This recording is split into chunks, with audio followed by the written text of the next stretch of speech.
그럼 오늘 우리가 하나님의 자녀로 산다는 것은 이런 제목으로 좀 말씀을 나누기 원하는데, 아, 우리가 살아가는 세상을 보면 우리 지금의 이 시대를 보면 4차 산업혁명 이후로 초연결 시대라고 합니다. 무엇이 초연결인가? 여러분, 예전에는 뭐 진짜 뭐 100년 전만 해도 우리가 누군가와 연결되려면 소식을 전하려면 어떻게 됩니까? 인편을 보내든가 뭐 편지를 보내든가 하여튼 사람이 가야 됐어요. 그런데 지금 어떻습니까? 스마트폰 하나만 있으면 우리 호주에 있는 김성실 양과 얼굴과 얼굴을 마주할 수 있는 정말 놀라운 시대를 살고 있는 거죠. 그러니까 단순히 우리가 예전에는 만나야 소통할 수 있었어요. 연결될 수 있었습니다. 그런데 우리는 지구 반대편에 있어도 지금은 연결될 수 있는 시대라는 거죠. 이런 것을 보고 사회에서는 초연결 사회다라고 하는 것입니다. 그래서 인터넷이 발전하고 인공지능이 발전하고 기술이 발전할수록 이 연결이라는 것을 우리의 상상을 초월하게 되는 거죠. 이제는 사실상 우주에 나가 있어도 연결될 수 있는 시대인 거죠. 그러나 정말 어떤 사람들이 꿈꾸는 것처럼 언젠가는 우리가 외계인과도 이렇게 연결할 수 있는 별로 성경적이긴 않지만 그런 시대가 올지도 모른다는 거죠. 그리고 스마트폰이 작은 화면에 사실은 우주가 담겨 있는 거죠. 세상이 담겨 있고 우리 모든 관심이 거기에 들어가 있는 거죠. 여러분 지금 한번 여러분 스마트폰 꺼내 보시겠습니까? 스마트폰에 보면 요즘은 스크린 타임 나오잖아요. 아이폰만 나오나요? 스크린 타임이? 모르시나요? 핸드폰 사용 시간이 요즘에 나옵니다. 여러분 얼마나 일주일 동안 여러분이 핸드폰을 사용하는지 사용 시간이 나올 거예요. 제가 아이폰은 나오는데 다른 폰은 제가 잘 모르겠네요. 한번 나중에라도 집에 가서 보십시오. 내가 얼마나 이걸 붙들고 살고 있었는지 보시면 좋을 것 같아요. 여러분 지금 이제 그래도 우리 세대는 좀 괜찮다고 하시지만 이 시대를 붙들고 있는 어떤 사상과 어떤 트렌드라는 것이 있잖아. 특별히 사람들은 스마트폰을 붙들고 살아요. 그 스마트폰 안에는 이 초연결 시대에 어울리는 플랫폼들이 있는 거죠. SNS들. 예전에는 이렇게 페이스북이 처음 등장했을 때는 막 사람들이 많이 일어났습니다. 근데 지금 페이스북은 어떤 세대가 쓰는지 아십니까? 50대, 60대가 씁니다. 40대 이하는 거의 안 써요. 그럼 그 아래 세대는 어디로 가 있는가? 30대, 40대 초반, 30대, 20대 말까지는 이제 인스타그램에 가 있습니다. 10대들도 인스타그램 쓰긴 쓰지만 DM 정도만 써야죠. 그 밑에 10대들은 어디가 있을까? 자기들끼리 또 뭔가 다른 플랫폼을 이제 찾아 헤매고 있어요. 시대마다 그런 플랫폼들이 만들어지고 있다는 거죠. 중요한 건 뭐냐면 그 플랫폼 안에서 어떤 것들 우리가 보고 경험하느냐는 거죠. 저도 인스타그램을 이제 매일 보는데 제가 피드를 많이 올리기도 하고 그런데 어느 순간부터 이 인스타그램과 페이스북이 광고판이 되어버린 거예요. 처음에 사람들끼리 소통하는 그런 소통의 창구였습니다. 카카오톡도 마찬가지죠.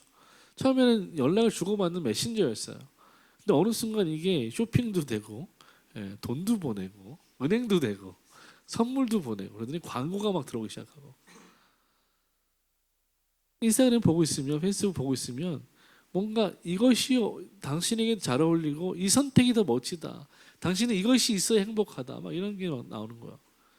더 웃긴 건 뭐냐면 여러분 지금은 이제 이런 말들 굉장히 흔한데 알고리즘이라는 말 들어보셨습니까? 알고리즘. 그러니까 이게 사실은 이게 그 논리 용어거든요. 공학 용어입니다.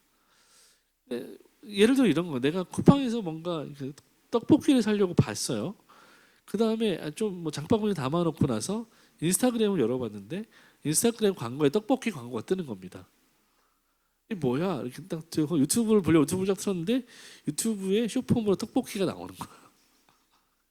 이게 알고리즘. 여러분 세상이 여러분을 조종하고 있는 거예요. 그게 어떻게 보면 굉장히 친절한 안내자이고 조언자의 역할을 합니다. 그런데 중요한 건 뭐냐면 그것밖에 못 보도록 우리를 몰아가는 거예요.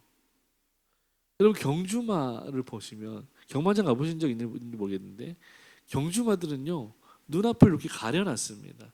앞만 보게 만들어놨어요. 옆을 못 봅니다. 그래서 앞만 보고 달리게 만드는 거예요.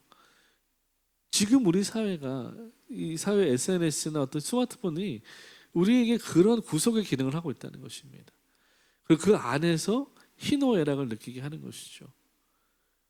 여러분 트렌드라는 거, 유행이라는 거 생각해 보십시오. 어제 이게 유행이었어요. 이것이 옳다라고 말했습니다. 그런데 불과 얼마 지나서 그건 이미 구식이 되어 버리는 거예요. 그런 세대를 우리 살고 있는 거죠. 빨리빨리 돌아가요.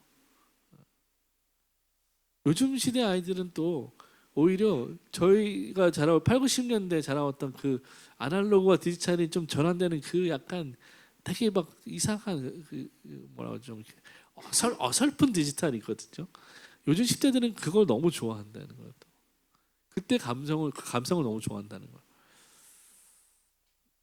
우리는 그게 싫어서 막 빨리 발전하고 싶은데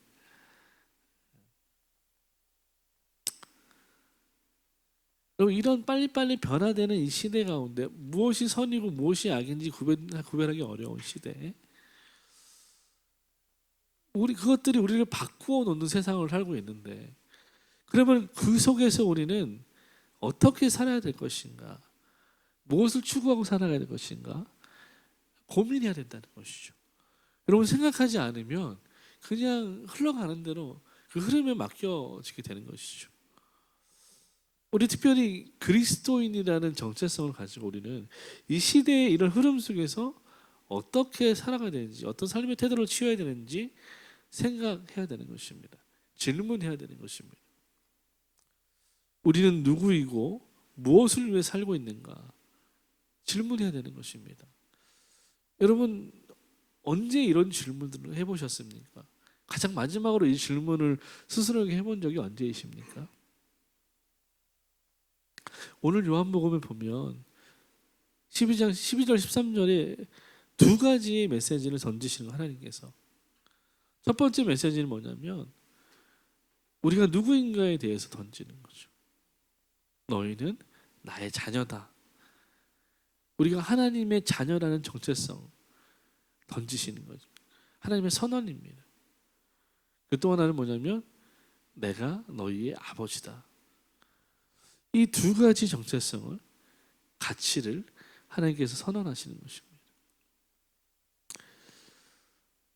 그래서 이 말씀 이 두 구절 안에 우리가 누구인가 무엇을 위해서 살아야 하는가가 다 담겨 있는 것입니다. 다른 말로 하면 우리의 정체성, 우리의 가치관 그리고 우리의 삶의 방향성이 이 안에 담겨 있다는 것이죠. 그리고 이 두 구절은 우리가 복음이라고 부르는 것입니다. 오늘 세 가지 관점에서 이야기를 해볼 텐데요. 그래서 우리의 정체성이 무엇인가, 우리의 가치관이 무엇인가, 우리는 그럼 어떻게 살아야 되는가, 목적과 사명이 무엇인가, 이 세 가지를 가지고 이 질문을 가지고 오늘 말씀을 한번 상고해 보려고 합니다. 첫 번째로 우리가 좀 생각해야 되는 것은 뭐냐면 우리가 누구에게 속해 있는가죠. 우리의 소속이 무엇인가.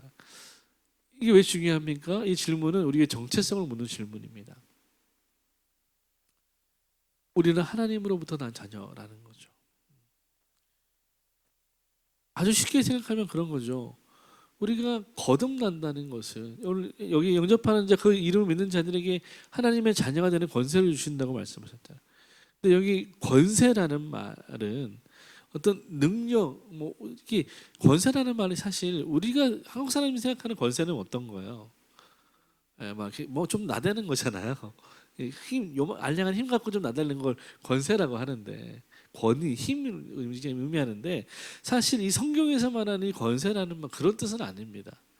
그러니까 법적으로 어떤 공적인 권리를 말하는 거예요. 그러니까 이 어떤 권세라고 말하면 그 앞에 단서가 붙었잖아요. 하나님의 자녀가 되는 권세잖아요. 그러니까 예를 들면 이런 거죠. 우리 기쁨이가 우리 김정지 사모님에게 나 돈 필요해 돈 주세요라고 말할 수 있는 거는 공적인 권리잖아요. 근데 기쁨이가 저한테 와서 목사님 저 돈 필요하니까 돈 주세요라고 말하는 건 이건 불법이에요.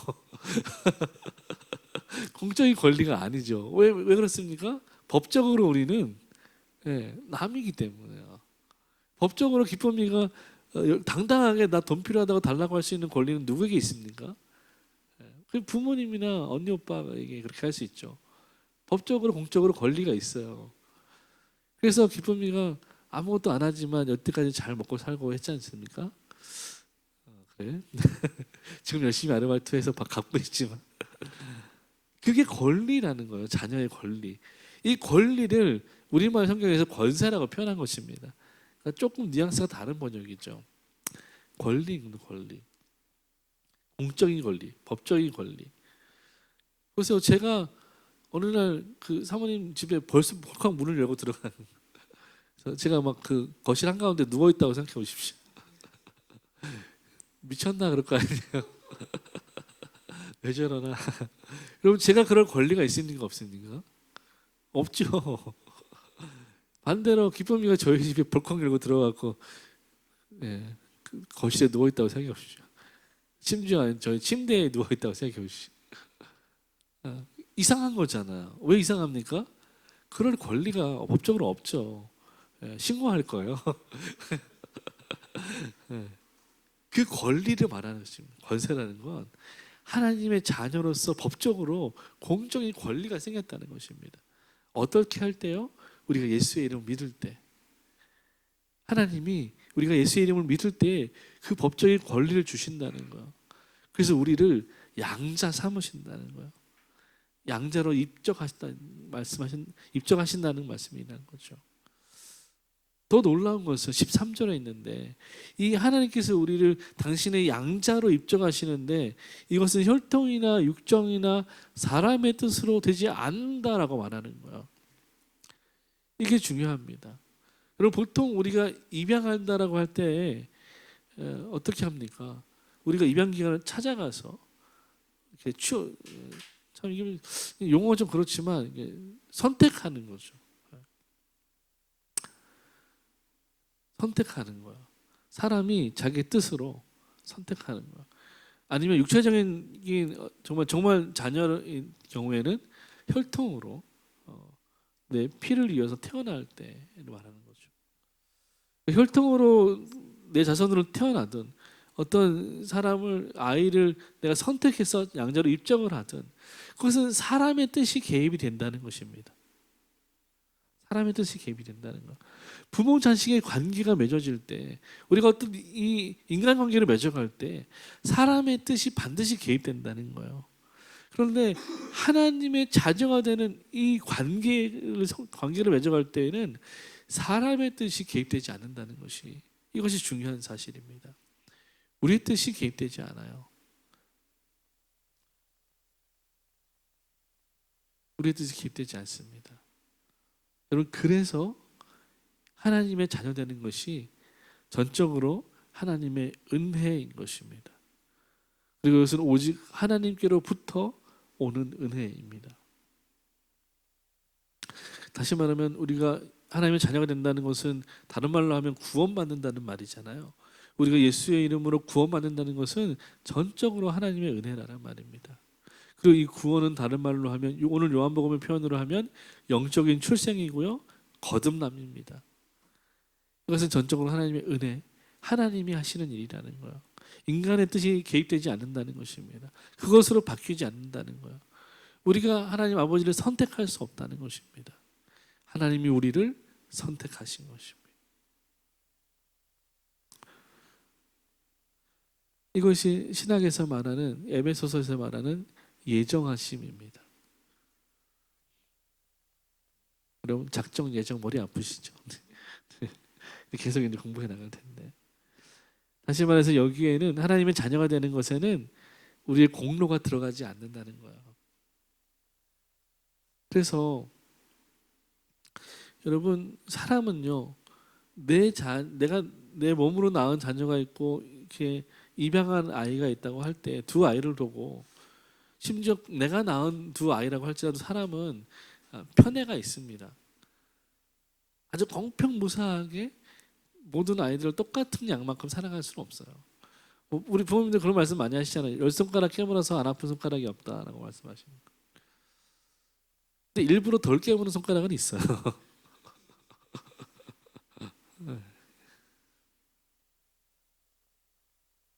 성경에도 보면 아브라함도 그랬고요. 하여튼 모든 신앙의 선배들도 그랬고 우리 모든 인류가 되게 편애했습니다. 야곱 보세요. 야곱은 얼마나 편애가 심했습니까? 자기도 편애받고 자랐어요. 근데 하나님은 편애가 없다는 거죠. 하나님의 사랑은 치우치지 않는다는 것입니다. 그래서 하나님의 사랑이 완전하다는 거예요. 온전하다는 것입니다.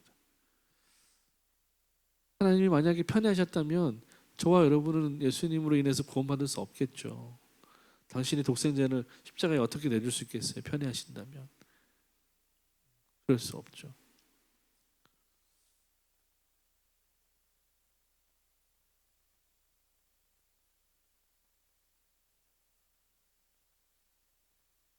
장로교회 신학에서 보면 우리가 거듭나는 과정들을 이렇게 몇 가지 단계로 표현을 하는데요. 대개 이제 이렇게 이제 표현합니다. 하나님이 우리를 부르세요. 우리는 이것을 효과적인 소명이라고 하나님의 부르심이라고 합니다. 하나님이 부르시는 겁니다. 그 거듭남을 경험해 영적인 거듭남, 중생이죠. 그리고 회심하게 됩니다.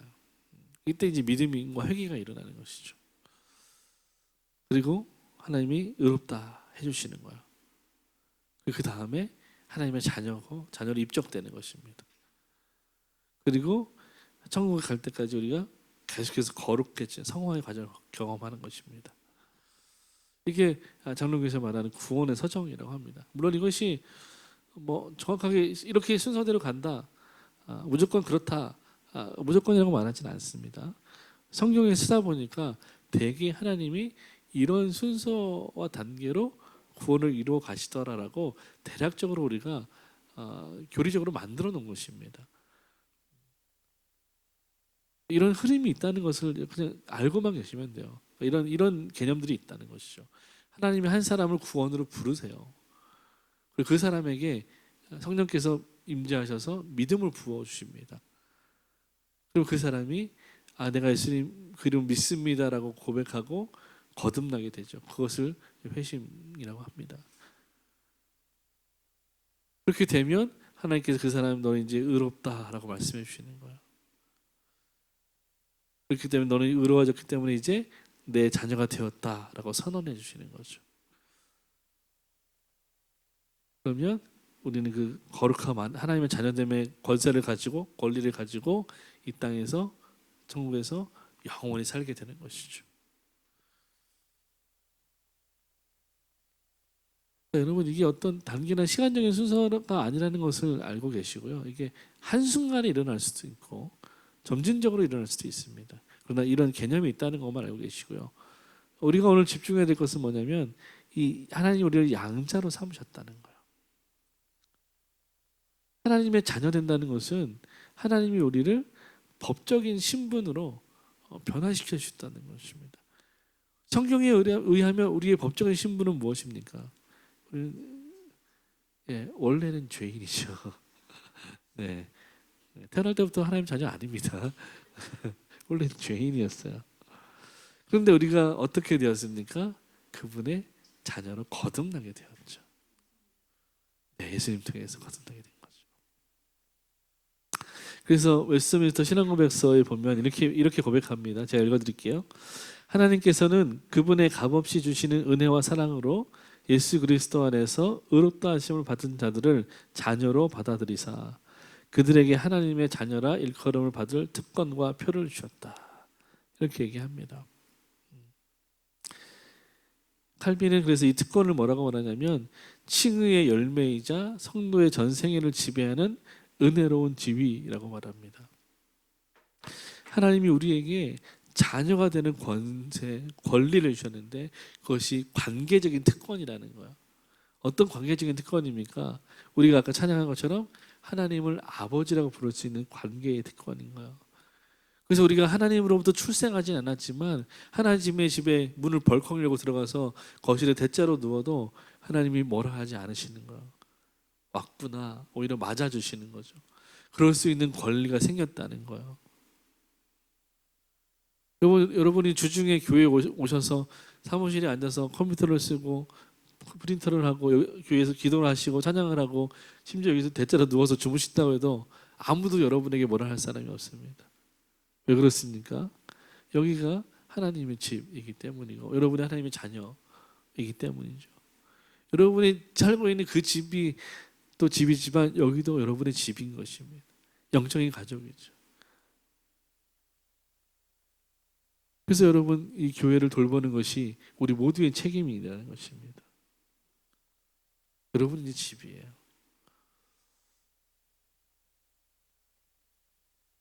그럼 하나님의 자녀로서 우리가 이 권리를 가지고 이 관계적인 특권을 가지고 어떻게 살아야 될 것인가? 세 가지로 좀 적용해 볼 수 있는데 첫 번째는 우리의 예배의 자리가 어딘가를 생각해 볼 수 있어요. 하나님의 가족, 저와 여러분이 이제 하나님의 가족이죠. 하나님의 가족들은 주일마다 어디로 모입니까? 아버지의 집에 모이는 거예요. 예수님이 예루살렘 성전에 가서 뭐라고 말씀하셨습니까? 너 왜 여기 있냐? 왜 집에 안 왔냐? 뭐라고 부모님이 타박했을 때 예수님이 여기가 아버지의 집이고 내가 아버지의 집에 있는 게 뭐가 이상합니까? 라고 말씀하셨던 거죠. 예루살렘 성전이 아버지의 집이다라고 예수님 말씀하셨던 것처럼 우리에게 이 시대 교회가 아버지의 집인 거예요. 그래서 사실은 정상적인 예수님을 주로 고백하는 모든 교회는 다 문이 열려 있어야 하고 성도라면 모든 교회에 들어가서 누릴 수 있어야 하는 것입니다. 근데 지금 우리가 너무 개교회주의가 강해져서 교회 문을 걸어 잠그고 네 교회 내 교회 제가 중심 가서 문 열고 들어가서 대자로 누우면 끌려 나가는 거죠. 원래는 성경적으로 보면 그럴 수 없어요. 거기도 우리 집이에요. 근데 우리는 너무 사유화해버린 것이죠. 잘못된 것입니다. 그래서 교회는 문을 열려 있어야 돼요. 저희 모교회도 문을 항상 열어놓으셨어요. 그렇게 도둑을 맞아요. 그렇게 훔쳐가요. 그래서 하다가 이제 문을 잠그시기 시작했는데 원래 교회는 문이 열려 있어야 됩니다. 그래서 저도 계속 고민이에요. 저 문을 열어놔야 있는데 고민입니다. 어쨌든 우리의 예배 자리가 어딘가 바로 이 교회 하나님의 집 아버지의 집이라는 거죠. 그래서 이 교회 안에서 예배하는 것은 가족 모임과 같은 것입니다. 그리고 우리의 식탁은 성찬이죠. 그리고 우리가 가족이 되었다는 것을 어떻게 증명합니까? 우리는 주민등록증 등본을 떼보면 알잖아요. 우리 교회에서 등본은 무엇입니까? 세례입니다. 그래서 세례 명부를 보고 이 사람은 이 교회 교인입니다라고 알 수 있는 거예요. 세례 명부에 이름이 없다는 것은 아직 우리 가족으로 입적되지 않았다는 것입니다.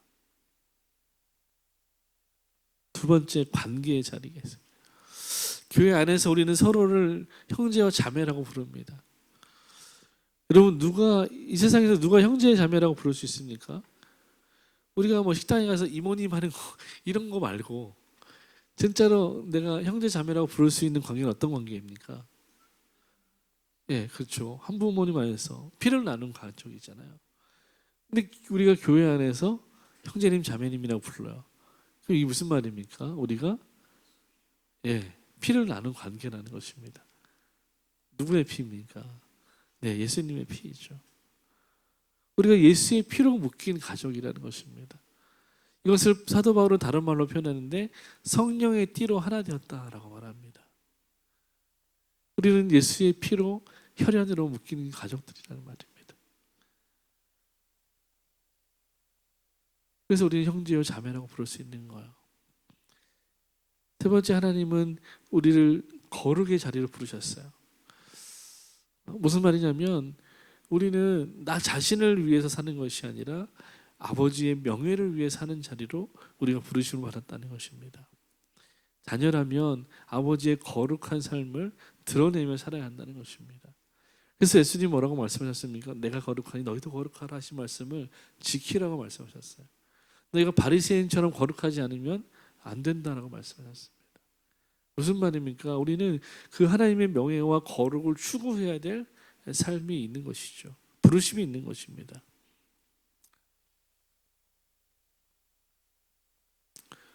왜 그래야 됩니까? 우리는 하나님으로부터 입양된, 그래서 거듭난 하나님의 자녀가 된 사람들이기 때문에 그렇습니다. 미국의 한 가정법원에서 입양 판결을 내렸대요. 판사가 부모에게 물었다고 합니다. 당신은 이 아이가 아플 때나 실패할 때에도 끝까지 책임지겠습니까? 저는 이 말이 너무 참 좋은 것 같아요. 이 아이가 아플 때나 실패할 때에도 끝까지 책임지겠습니까? 여러분, 자기가 낳은 아이도 이럴 때 포기하는데, 근데 심지어 내가 낳은 아이가 아니라 입양하는 아이에게 아플 때나 실패할 때도 끝까지 책임지겠냐고 묻는 것이 정말 옳다라는 생각이 들었어요. 그때 그 부모가 예라고 대답합니다. 그러니까 판사가 이제 망치를 두드리며 선언하는 것이죠. 이제 이 아이는 법적으로 당신의 친자식입니다. 어떤 상황에서도 부모와 자녀의 관계를 끊을 수 없습니다. 여러분, 바로 이것입니다. 이 법적인 입양의 순간이 우리가 예수의 이름을 믿고 거듭나는 순간에 하늘의 법정에서 일어난 일입니다. 하나님께서 우리를 향해서 영원히 예라고 선언하신 것입니다. 예수님이 우리를 데리고 십자가 앞으로 가신 거죠. 그때 하나님이 예수와 함께 서 있는 우리를 보고 예라고 말씀하시는 거예요. 너는 내 자녀다라고 말씀하시는 것입니다. 여러분, 이것을 우리가 어디서 경험하게 될까요? 이제 예수님 재림하시면 그 심판대 앞에, 보좌 심판대 앞에 서면 우리가 다 이 예라는 선언을 듣게 될 것입니다. 하나님이 우리에게 새로운 성을 주셨어요. 여러분, 우리가 김씨로 태어났어도 입양이 되면 그 부모의 성을 따르는 것이죠. 우리가 육신으로 태어났어도 하나님께 입양되면 하나님의 성을 받게 되는 것입니다. 그 성이 바로 그리스도인이라는 성입니다. 그럼 우리는 이제 그리스도인으로 사는 것입니다. 하나님의 자녀로 사는 것입니다. 그것이 우리의 첫 번째 정체성입니다. 두 번째, 그러면 그 정체성을 가지고 우리가 어떻게 살아가야 되는가? 가치관을 묻는 것이죠. 여러분, 정체성이 바로 서면 가치관이 바로 섭니다. 골로새서 3장 한번 찾아주시겠습니까? 성경 골로새서 3장 1절 2절 우리 찾으신 분이 한번 읽어주시면 좋겠습니다. 골로새서 3장 1절 2절.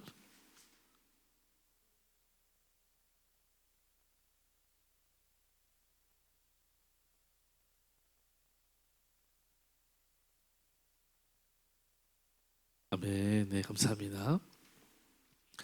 예, 너희가 살리심을 받았으면, 그리스도인의 살리심을 받았으면 무엇을 찾으라고 말합니까? 위의 것을 찾으라고 말합니다. 위의 것이 뭘까요?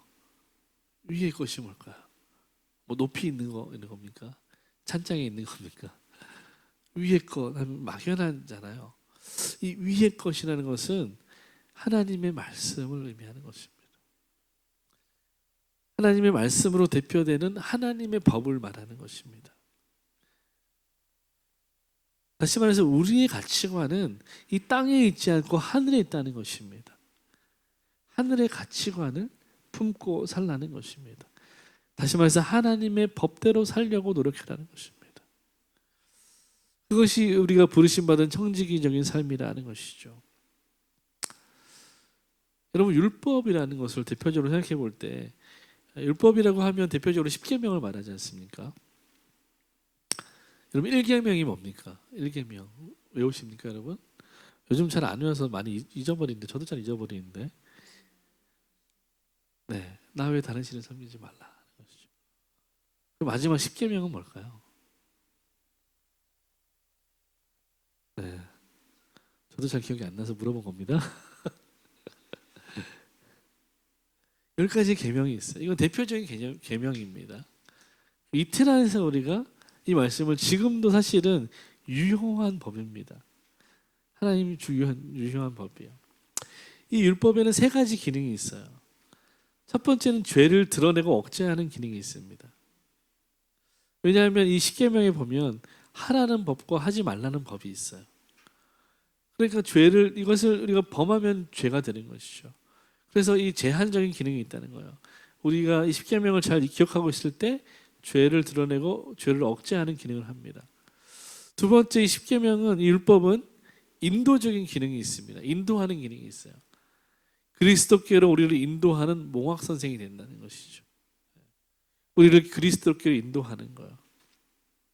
세 번째, 규범적인 기능이 있어요. 구속받은 백성이 감사로 순종할 윤리적인 규범이 된다는 것입니다. 우리가 이스라엘 백성, 구약 이스라엘 백성들은 이 법을 지켜야만 구원받는다고 말했어요. 그래야 너희가 내 백성이 될 거라고 말씀했습니다. 그러나 이제 예수 안에 있는 저와 여러분은 율법이 완성되었기 때문에 우리는 감사함으로 그 법에 순종하는 것입니다. 감사함으로 순종하는 거예요. 혹 우리가 그 법을 어기고 죄를 짓는다고 해서 우리의 구원이 취소가 되거나 우리가 하나님으로부터 떨어져 나가지는 않습니다. 이 구원은 취소될 수 없는 구원이에요. 그래서 우리는 감사함으로 이 법을 지켜나가는 거예요. 순종하기로 결정하는 것이죠. 우리가 오늘 주목해야 되는 것은 이 세 번째 규범적인 기능이에요.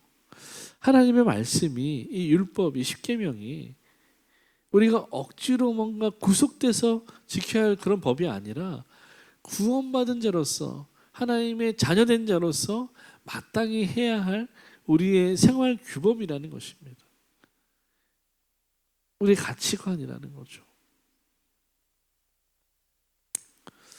여러분, 우리는 이미와 아직이라는 이 틀 안에 살고 있습니다. 우리는 이미 하나님의 은혜로 의롭다 하심으로 구원을 받았어요. 이것을 우리는 칭의라고 합니다. 그런데 동시에 하나님의 법을 즐거워하고 묵상하는 사람으로서 이 성화의 길을 걸어가고 있습니다. 그래서 우리의 성화는 아직 완성되지 않았어요. 이것은 저 천국에 가서 완성되는 것이죠. 그래서 우리는 저 천국에서 하나님과 함께 영화로운 삶을 살게 되는 것이죠. 그럼 이 땅에서 우리가 어떻게 이 하나님의 율법을 지키며 그걸 드러내며 살아갈 것인가? 적어도 세 가지 영역에서 우리가 생각해 보기를 원하는데, 우리가 하나님의 자녀로서 첫 번째, 시간을 거룩하게 해야 된다는 것입니다. 우리의 시간을 하나님 앞에 거룩하게 지켜야 한다는 것이죠.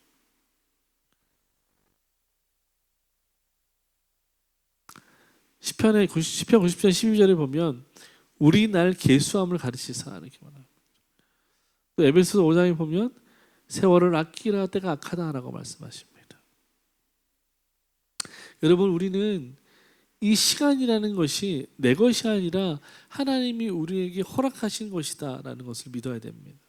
이 믿음 안에서 이 시간을 거룩하게 사용해야 될 책임이 우리에게 있는 것입니다. 하나님의 자녀로서 우리는 시간을 잘 사용해야 되는 거예요. 시간을 낭비할 수 없습니다. 세월을 아껴야 됩니다. 어떻게 적용할 수 있을까요? 하루의 첫 시간을 말씀과 기도로 구별하여 드려야 해요. 나의 일정이 하나님의 말씀으로 시작할 수 있도록, 그래서 이 시간의 주인이 내가 아니라 하나님인 것을 고백할 수 있도록 우리의 삶을 다듬어 가야 되는 것입니다. 훈련해야 되는 것입니다. 또 일과 중에 짧은 시간을 내어서라도 하나님의 말씀을 들여다보는 묵상하는 시간을 가져야 돼요. 그래서 시간을 성별해야 되는 것입니다. 구별해야 되는 것입니다. 그래서 내가 지금 일하고 있지만, 내가 열심히 내 일을 하고 있지만, 내가 살아가고 있지만 이 시간의 주인인 내가 아니라는 것을 다시 한번 고백하는 것입니다. 중간 점검하는 것이죠. 그리고 하루를 마무리하면서 또 한번 기도하면서 하나님 앞에 서는 시간을 갖는 것이죠. 하루를 돌아보면 내일을 계획하며, 하나님, 이 시간의 주인은 내가 아니라 하나님이십니다. 내가 이 시간을 하나님의 뜻대로 잘 사용할 수 있도록 도와주십시오. 기도하고 내가 잘못 산 것에 대해서, 내가 낭비한 것에 대해서 정직하게 인정하는 것이죠. 그럼 우리가 자연스럽게 이것이 되면 좋겠지만 잘 안 되죠. 훈련되지 않기 때문에. 그래서 우리는 이 부분들을 훈련해야 됩니다. 연습해야 돼요. 의지적으로 해야 됩니다. 하나님 앞에 첫 시간을, 그리고 중간의 시간을, 그리고 마지막 시간을 구별하여 기도해야 됩니다. 구별해 드려야 됩니다. 두 번째 재정에 대해서도 신명기 보면 하나님이 재물을 얻을 능력을 주셨다라고 말해요. 왜 재물을 얻을 능력을 주셨는가? 언약을 세우려 하시기 위함이다. 하나님의 뜻을 세우기 위해서 우리에게 재물을 얻을 능력을 주셨다는 것입니다. 그래서 말라기에는 우리가 온전한 11조로 이것이 내 것이 아니라 하나님의 것임을 인정하는 믿음의 고백을 드리라라고 말합니다. 여러분, 우리가 하나님 앞에 재정을 사용하는 것은 의무가 아니라 하나님의 질서를 존중하는 것이다. 그것은 믿음의 행위이다라는 것을 기억해야 되는 것이죠. 그래서 내가 어떤 소비를 결정을 내릴 때 이 지출이 하나님 앞에서 떳떳한가, 하나님의 법 안에서 떳떳한가 먼저 물어봐야 한다는 것입니다. 너무 어렵죠, 이거.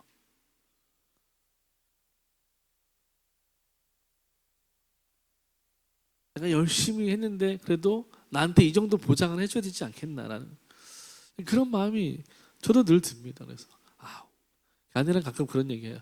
오늘은 소고기 먹어야 돼. 뭐 이런 얘기 하거든요. 뭔가 좀 보상이 내가 열심히 했으니까 있어야 되는 거예요. 좋죠. 너무 좋습니다. 그런데 그러할 때라도 우리가 하나님 앞에 한 번 더 물어보자는 거예요. 기도하자는 거예요. 하나님, 이 지출이 하나님 앞에서 떳떳한가? 하나님 맞습니까? 그래도 됩니까? 라고 우리가 물어보자는 거예요. 왜 그렇게 해야 됩니까? 우리 그렇게 했다고 우리가 막 하고 싶은 거 사고 싶은 거 사고 먹고 싶은 거 먹고 그런다고 해서 하나님 우리를 정죄하지 않으십니다. 그런데 왜 우리가 이렇게 해야 됩니까? 우리가 하나님의 자녀로서 더 잘 살아내기 위해서 훈련하자는 것입니다. 여러분, 우리에게는 좀 규모가 질서가 필요해요. 교육이 필요합니다. 훈련이 필요합니다. 여러분, 우리는 너무 길들여지지 않았어요. 하나님이 원하시지 않은 이 옛사람의 습관은 여전히 남아있고 하나님의 습관, 하나님의 법은 내 안에 너무 길이 나지 있지 않아요. 자꾸만 내가 하고 싶은 대로, 내가 해왔던 대로 하는 것이죠. 바꿔야 됩니다. 그래서 훈련이 필요해요. 그래서 이런 훈련들을 우리가 적용해 나가야 되는 것입니다. 정말 작은 재정, 제가 그랬잖아요. 어떤 목사님 제가 간증하는데 아이스크림이 너무 먹고 싶었대요. 그래서 오전 내내 기도했대 합니다. 하나님, 아이스크림 먹어도 됩니까? 여러분, 그런 기도 해보셨냐는 거죠. 그렇게 기도하고 결정해봤냐는 거예요. 이런 훈련이 우리 가운데 있어야 됩니다. 그래야 큰 결정을 내릴 때 진짜 하나님의 뜻이 무엇인지 기도하고 선택할 수 있어요. 감정적으로 하지 마십시오. 여러분, 기도하고 선택하십시오. 마지막 관계. 레위기 말씀 보면 내 이웃 사랑하기를 네 자신같이 해라 라고 말씀하십니다. 예수님께서는 이미 많이 말씀하신 것이죠. 우리가 가정에서, 직장에서, 또 온라인상에서 만나는 모든 관계 속에서 우리가 이웃사랑을 실천해야 된다는 것입니다. 어떻게 이웃사랑을 실천할 수 있을까? 여러분, 10계명 가운데 1계명부터 4계명까지는 하나님을 향한 계명들이요. 5계명부터 10계명까지는 이웃을 향한 계명들입니다. 부모를 공경하는 것부터 살인하지 않는 것, 이웃을 것 탐하지 않는 것, 도둑질하지 않는 것, 거짓 증거하지 않는 것, 이 모든 것 다 이웃을 향한, 이웃 사랑에 대한 계명들이죠. 여러분, 그래서 우리는 이런 부르심이 있다는 것을 기억해야 됩니다. 이 관계가 내 마음대로 해도 되는 관계가 아니라 하나님의 법, 하나님의 뜻, 하나님의 말씀 안에서 우리가 어떻게 관계를 세워 나가야 할 것인지를 고민해야 된다는 것입니다. 생각해야 된다는 것입니다. 여러분, 쉽게 말해서 어떤 직장에서 직장 생활하면서 나한테 잘하는 사람들이 있고 또 나한테 못하는 사람이 있어요. 못하는 수를 넘어서 막 나를 힘들게 하는 사람이 있단 말이죠. 그러면 내가 나한테 잘하는 사람과 친하게 지내는 거 너무 쉬운 거 당연한 일이죠. 근데 나를 힘들게 하고 어렵게 하는 사람과 친하게 지내는 것 노력이 필요한 일입니다. 대단한 용기와 결단이 필요한 일이에요.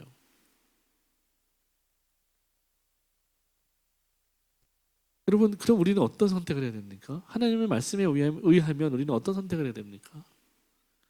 이쪽도 이쪽도 다 공평하게 똑같이 사랑해야 됩니다. 하나님이 그렇게 하신 것처럼. 여러분, 하나님 우리를 언제부터 사랑하셨습니까? 로마서 말씀을 보면 우리가 아직 죄인 되었을 때 사랑하셨다고 말씀하셨어요. 그래서 우리를 그 죄에서부터 건져 구원해 주신 것이죠. 그 사랑 때문에 우리가 구원받는 것입니다. 예수님도 가늠하다 잡힌 여인을 정죄하지 않으셨어요. 오히려 용서하시고 사랑하셨죠. 하나님 우리에게 그 사랑을 요구하시는 거예요. 너도 이와 같이 살아. 너도 이와 같이 하라. 하나님 사랑하고 내 이웃을 내 몸처럼 사랑해라. 우리 모든 관계 가운데 이 하나님의 말씀의 법칙이 적용되어야 하는 것입니다. 누가 너의 진짜 이웃이냐 예수님 물어보셨어요. 그러면서 강도 만난 자의 비유를 이야기하지 않습니까? 제사장도 레위인도 지나쳤어요. 그러나 그들이 혐오하는 사람으로부터 보지 않는 사마리아인이 와서 그 사람을 구해주고 도와줬습니다. 누가 진짜 이웃이냐? 도와준 사람이 이웃이다. 인정할 수밖에 없었죠. 여러분, 우리가 너무 우리 안에 우리가 만들어 놓은 어떤 틀을 가지고 어떤 내 틀을 가지고 상대방을 판단하려고 하는 경향들이 우리 안에 있습니다. 그것들이 먼저 깨져야 돼요. 하나님의 법이 아닌 말씀의 가치관이 아닌 내 기조와 내 틀이 있다면 그것들은 빨리 깨어져야 됩니다. 그렇지 않으면 하나님이 원하시는 이 관계를 세워갈 수가 없어요. 하나님의 말씀이 그것을 우선해야 됩니다. 그래야 우리가 성령의 도우심으로 정말 모든 사람을 다 공평하게 사랑할 수 있어요. 여러분, 이것이 우리가 우리의 십자가를 지는 것과 같다고 생각합니다. 예수님이 죄인을 위해 십자가를 지셨잖아요. 우리도 나를 미워하고 나를 힘들게 하는 그 사람을 위해서 십자가에 올라가는 것입니다. 잘 지는 것이죠. 여러분, 힘들지 않으면 그게 십자가겠습니까? 아니죠. 힘드니까 십자가야. 거기서 죽으니까 십자가인 거예요. 여러분, 십자가는 저주의 상징입니다. 근데 왜 예수님이 그 십자가를 지셨습니까? 우리를 살리시기 위해서죠. 마찬가지죠. 우리가 나를 미워하고 내가 나를 힘들게 하는 그 사람을 위해서 십자가를 짓는 것은 그 한 영혼을 살리기 위해서입니다. 여러분, 우리가 거기에 초점을 둬야 돼요. 내가 막 사랑해야지, 용서해야지, 이거 아닙니다. 그 영혼을 구원하기 위해서, 그 영혼을 살리기 위해서 내가 그렇게 하기로 결단하는 것입니다. 왜요? 하나님이 나를 그렇게 살리셨기 때문에. 하나님이 나를 그렇게 하라고 이 세상에, 이 가정에 보내셨기 때문에 그렇게 결단하는 것입니다. 여러분, 믿음은 관념이 아니라 실제입니다. 믿음은 살아내는 거예요. 버티고 견디는 겁니다. 아무리 믿음이 있다고 해도 그래서 행함이 없는 믿음은 죽은 믿음이라고 야고보 사도가 말한 것이죠.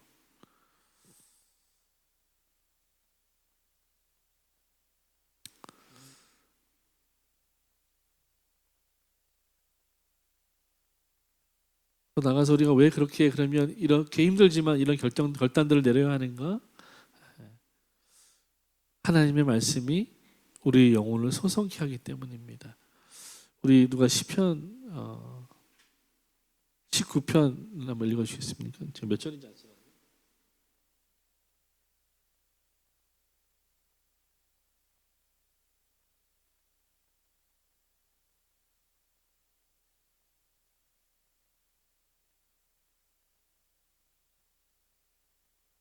여호와의 율법은 완전하여. 네, 몇 절인지? 7절인가요? 아, 네. 7절 한번 읽어주시겠습니까?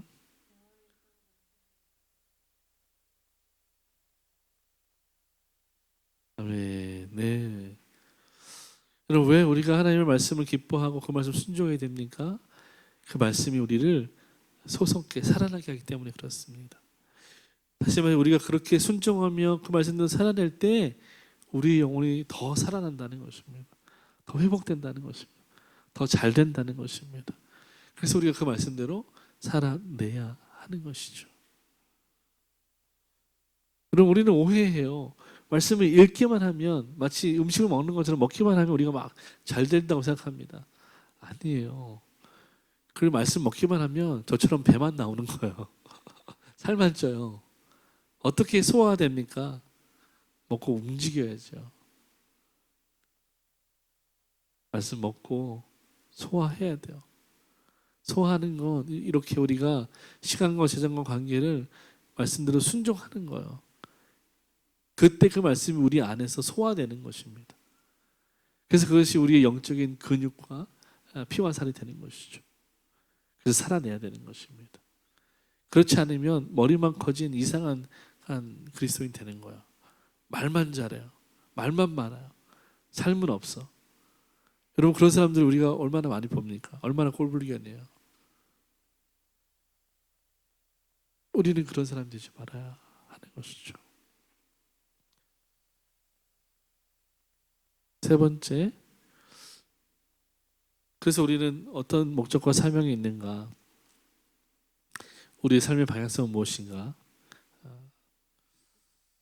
첫 번째 생각할 것은 하나님이 우리에게 상속한 것 내용이 무엇인가 하는 거죠. 로마서 8장 17절 한번 읽어주시겠습니까? 로마서 8장 17절.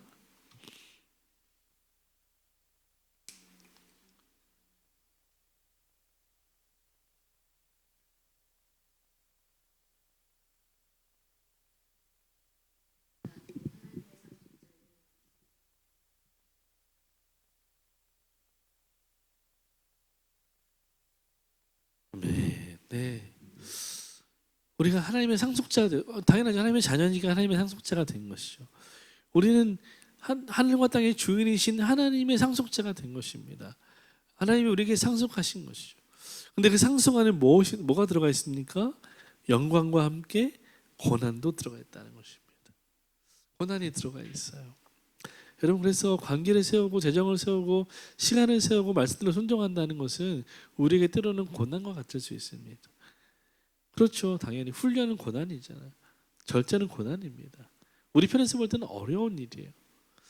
그러나 그 시간이 필요한 것이죠.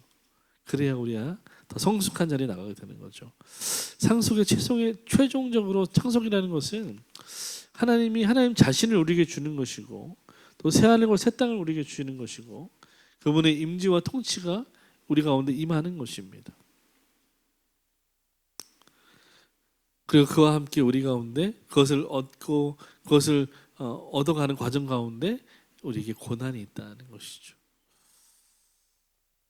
그래서 우리는 이 상속의 내용을 기억하고 사명의 삶을 살아야 되는데 세 가지로 정리하고 이제 마치겠습니다. 첫 번째는 우리가 우리의 삶을 좀 창조적으로 경영해야 된다는 것입니다. 창세기 1장 28절에 보면 하나님이 다스리라라고 말씀하시잖아요. 그리고 계속해서 말씀드리지만 이 다스리라는 것은 뭐 이렇게 폭력으로 억압하라는 것이 아니라 지키고 보호하라는 것입니다. 관리하라는 것입니다. 이 명령이 타락으로 왜곡됐지만 그러나 하나님의 자녀됨으로 인해서 우리 안에 이 하나님의 명령이 다시 회복됩니다. 그래서 우리는 다시 하나님이 아담에게 주셨던 그 다스리라는 명령을 예수 그리스도 안에서 다시 부여받게 됩니다. 그래서 우리는 이 땅을 청지기적 사명을 가지고 창조적으로 경영하며 살아야 되는 것이죠. 하나님의 말씀대로 경영하며 살아가라는 것입니다. 창조적으로 하나님의 말씀을 가지고 이 땅을 경영한다는 것은 어떤 것이냐면 이 세상의 모든 영역, 다시 말해서 어떤 학문과 예술과 정치, 경제, 문화 이 모든 영역에서 하나님의 선함과 하나님의 사랑과 하나님의 질서를 드러내며 살라는 것입니다. 그래서 무엇이 선함이고 무엇이 사랑이고 무엇이 질서인지 그 근본적인 원리를 보여주라는 것이죠. 다시 말하면 진짜를 보여주라는 것입니다. 원래 사랑은 이런 거다. 원래 진리는 이런 거다. 원래 선하다는 건 이런 것이다. 질서는 이런 것이다. 세상은 알지 못하죠. 무너졌으니. 그러나 우리는 알고 있잖아요. 무엇이 질서이고 무엇이 사랑이고 무엇이 진리인지 알고 있어요. 그러니까 알고 있는 우리가 그것을 드러내야 하는 것입니다.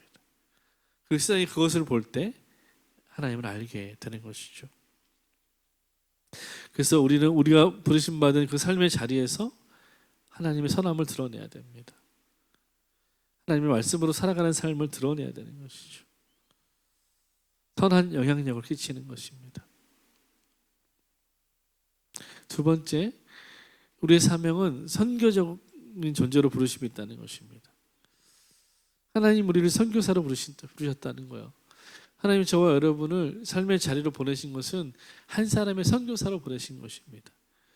여러분, 선교사는 어떤 사람, 뭐 하는 사람입니까? 복음이 없는 곳에 가서 복음을 전하는 사람입니다. 그러니까 애초에 여러분이 가 있는 그 땅은 불모지인 거예요. 개척해야 되는 땅입니다. 선교사는 개척하는 사람이에요. 이미 다 세팅되어 있는 곳에 가는 사람은 목사고요. 선교사는 개척하는 사람입니다. 우리에게 그 개척의 소명이 있다는 것입니다. 하나님이 여러분의 직장, 여러분이 만나는 관계 개척하라고 보내신 것입니다. 무엇으로 개척해야 됩니까? 하나님의 복음으로, 말씀으로, 사랑으로 개척해야 되는 것입니다. 부지런히 그들의 마음의 밭을 갈아야 돼요. 섬겨야 됩니다. 봉사해야 됩니다. 사랑을 흘려보내야 됩니다. 그리고 그 안에 말씀을 흘려보내는 것이죠. 여러분, 한 영혼을 하나님께로 인도한다는 것은요, 이렇게 어려운 일인 거예요. 대단한 일이지만 그만큼 힘겨운 일입니다. 그러나 그 부르심이 우리 가운데 있다는 것을 기억할 필요가 있어요. 영광스러운 부르심이죠. 왜냐하면 그 한 영혼이 천하보다 귀하기 때문에 그렇습니다. 마지막 세 번째, 우리에게 영광도 있지만 무엇도 있다고요? 고난도 있다. 그래서 우리는 그리스도인으로서, 하나님의 자녀로서 고난을 재해석할 수 있어야 됩니다. 상속자라고 해서 이 고난이 없다라고 생각하면 안 됩니다. 여러분, 일반적인, 하나님을 떠나서 일반 기업인들도요, 한 기업을 이끌어 나가는 사람이 다음 때에게 그 기업을 물려주기 위해서 반드시 엄청난 트레이닝을 시킵니다. 여러분 생각해 보세요. 3대째 기가 막히게 장사가 잘 되는 국밥집이 있어요. 콩나물 국밥집. 근데 이제 나이가 다 차셔서 그 3대가 이제 4대에게 물려줘야 돼. 근데 이 3대 주인이 4대 자기 자녀에게 이 국밥의 이 사명을 가르치지 않은 거예요. 이 자녀는 전혀 국밥에 관심도 없고 그냥 부모님이 쌓아놓은 그 부를 누리는 것에만 관심이 있어. 그러면 그 부모가 이 자녀에게 그 명예로운 국밥집을 물려줄 수 있겠습니까? 없죠. 물려주면 망할 건데. 그걸 안다면 지혜로운 부모는 어떤 결정을 할까요? 이 아이를 어려서부터 철저하게 훈련시키겠죠. 아니면 내보내든가, 너 그냥 딴 거 해 라고 다시 다른 아이를 취하든가.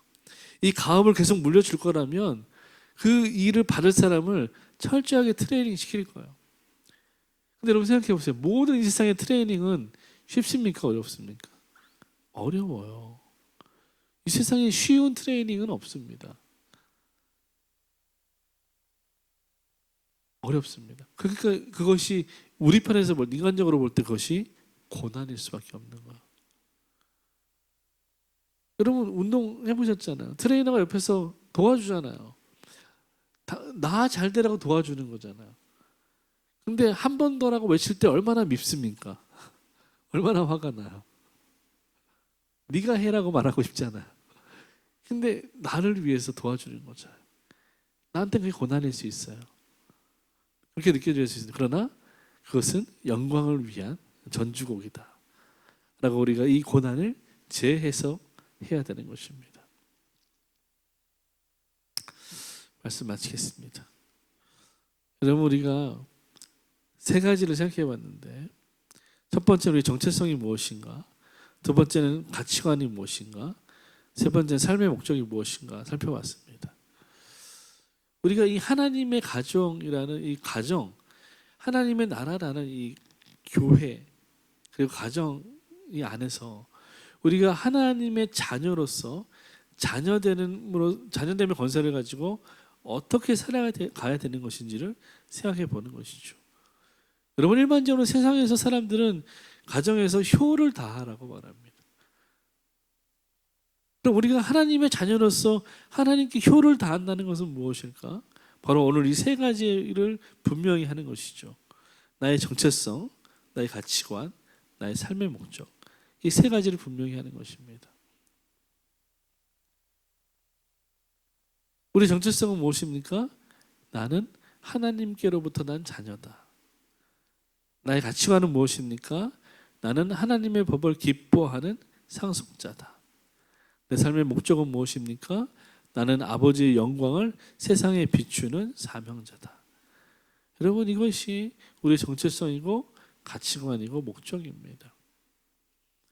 우리의 정체성도 예수 안에서 확정되었고 우리의 가치관도 영원한 하나님의 언약 가운데 이미 세워져 있습니다.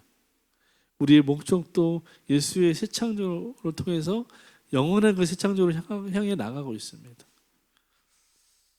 그래서 우리는 이 자리에서 오늘 다시 한번 결단하는 것이죠. 밑에 우리 그 땅프로에 있는 글을 같이 한번 읽고 우리 결단하고 예배를 마치도록 하겠습니다. 이제 같이 읽습니다. 시작. 나는 하나님의 이름을 입은 사람이다. 아버지의 영광을 세상에 비추는 상속자다. 그러므로 오늘도 거룩과 사랑으로 살겠다. 아멘. 기도하겠습니다. 참 좋으신 아버지, 은혜와 사랑에 감사합니다. 하나님, 오늘 우리가 하나님의 자녀로 산다는 것이 무엇인지 생각해 보았습니다. 우리가 육신의 출생이 아니라 예수 그리스도 피로 말미암아 맺어진 하나님의 자녀됨을 가지고 하나님의 자녀로서 이 세상 가운데 어떻게 살아가야 될지 생각해 보았습니다. 하나님, 우리의 정체성, 우리의 가치관, 우리의 삶의 목적이 오직 하나님께 있음을 다시 한번 기억하고 이 믿음을 확실히 붙들고 이 믿음대로 오늘도 거룩과 사랑으로 하나님의 영광을 세상에 비추는 상속자로 살아갈 수 있도록 주님을 붙드시고 힘을 더하여 주옵소서.